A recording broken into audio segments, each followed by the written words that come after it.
Once again, welcome to the holiday season. Perhaps you're not quite in the Christmas spirit. You want to do this with your family, of course. A Christmas Story, the musical, courtesy of PNC Broadway, is coming to the Center for the Arts. In fact, it is here, folks. With me now is Paul Nobrega, and Paul plays the old man in A Christmas Story.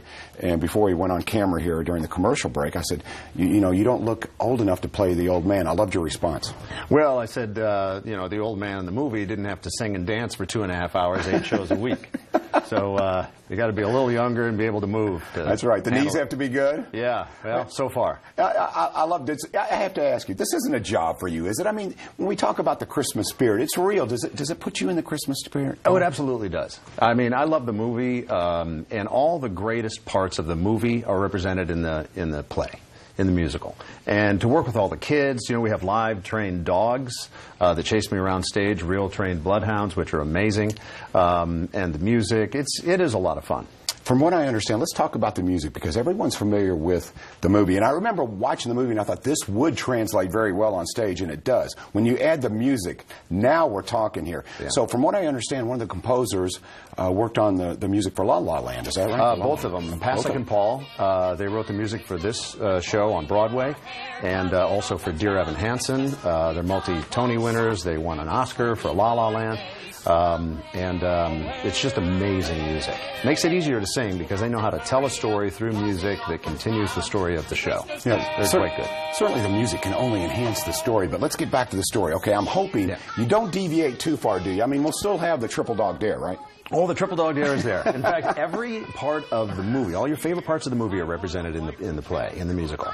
Like the old man gets his leg lamp. I get to dance around with my leg lamp. There's a huge Busby Berkby number where they do a big chorus line kick, and I cruise along with them and celebrate the leg lamp. It's a lot of fun. The leg lamp, man. It's kind of like personifies tacky, right? I mean, yes. Well, not to me, not to the old man. The old man loves it. The old man loves it. It's a major award to the old man. I love it. But, I have to ask you, I was looking at your resume, Paul, and it is impressive. Criminal Minds, fresh off the boat. As soon as I walked in, I said, I've seen you. For you, what was the takeaway as an actor, someone who's trying to evolve and develop your game? I hate to use sports cliches, but that's what you're trying to do. What was the attraction for you? Well, you know, the last time I did a musical prior to last year was in high school, which is a long time ago. But it's there. You know, as an actor based out of Los Angeles, I do TV and film and commercials and whatnot. But New York actors are triple threats. These guys are triple threats. Sure. They have to sing, dance, and act. Well, that's what you have to do. I mean, that is really impressive to me. So for me, what attracted me first was the challenge of it. I had to up my game as a singer, as a dancer, and as an actor to seamlessly interweave those things. And so when you get an opportunity to challenge yourself, you have to take it. Tell me a little bit about the rest of the cast and maybe your expectations going into this project and now your takeaway, because things do change once you get involved in something this big and something really the costumes, the singing, the dancing, everything. So tell me now, what's your takeaway and a little bit about your cast? Well, I can start with last year. When I first started last year, my learning curve was 90 degrees. I mean, it was straight up. It was terrifying because I just didn't know what these guys all knew.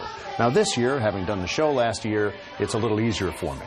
But now I'm really, and last year I was sort of in awe of the cast. Now I feel more a part of the cast. But these guys are all so professional and so good. Lauren Kent, who plays Miss Shields, does a dance number with all the kids. It's tap dancing, it's singing. It's absolutely fantastic.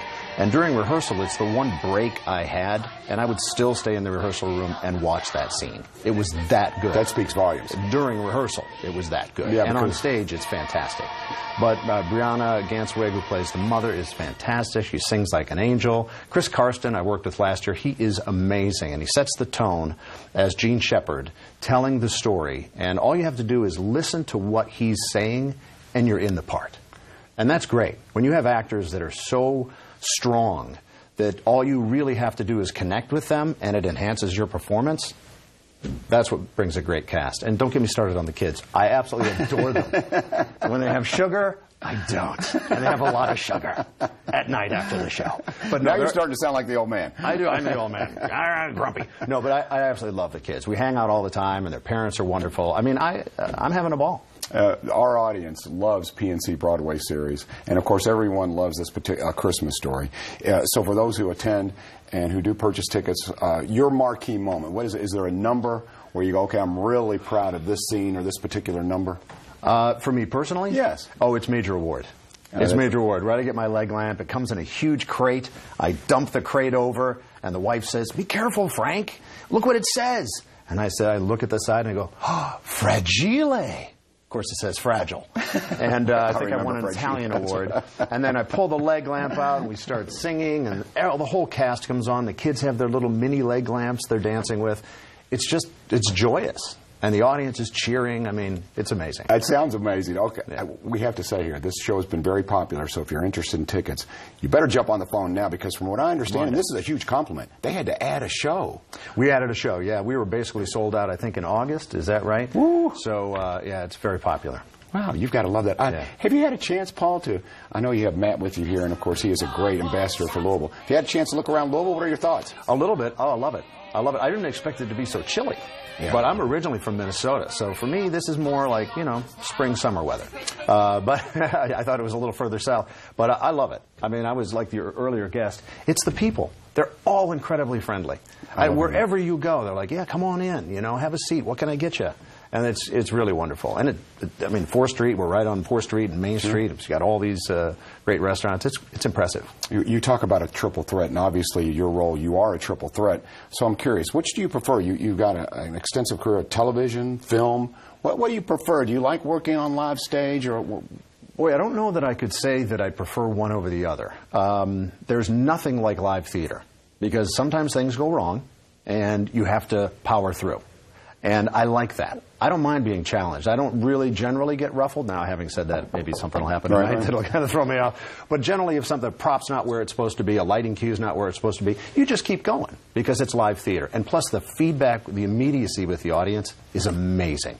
I love connecting with the audience. I love to know when we got them and when they're into it, and then that just makes me want to give more. So there's nothing in the world like that. But, I'm based out of L.A., do a lot of TV, and like one of the credits you said, I worked on Jane the Virgin. I played a doctor to Gina Rodriguez's Jane, and she was wonderful. The whole cast was so wonderful to me. They bought me a book. They all signed it, gave it to me at the end of my filming, and so there's a special community there as well. And so there are advantages to both. All right, obviously you've connected with my audience. Thank you very much. Yeah. So let's put the information up on the screen. And Paul, if you would, invite everyone to see A Christmas Story, the musical. Please come see A Christmas Story, the musical. Tonight and tomorrow at 7:30. Friday, Saturday at 8 p.m. And then we added a Saturday matinee at 11 a.m. And we have a 2 p.m. and then Sunday 1 and 6:30. Please come on down. Check it out at KentuckyCenter.org. That's right. A triple dog dare you not to buy tickets. Exactly. Paul, you're fantastic. Thank you again for coming in. Real pleasure. Welcome to Louisville, my man. Thank you so much. All right, coming up here.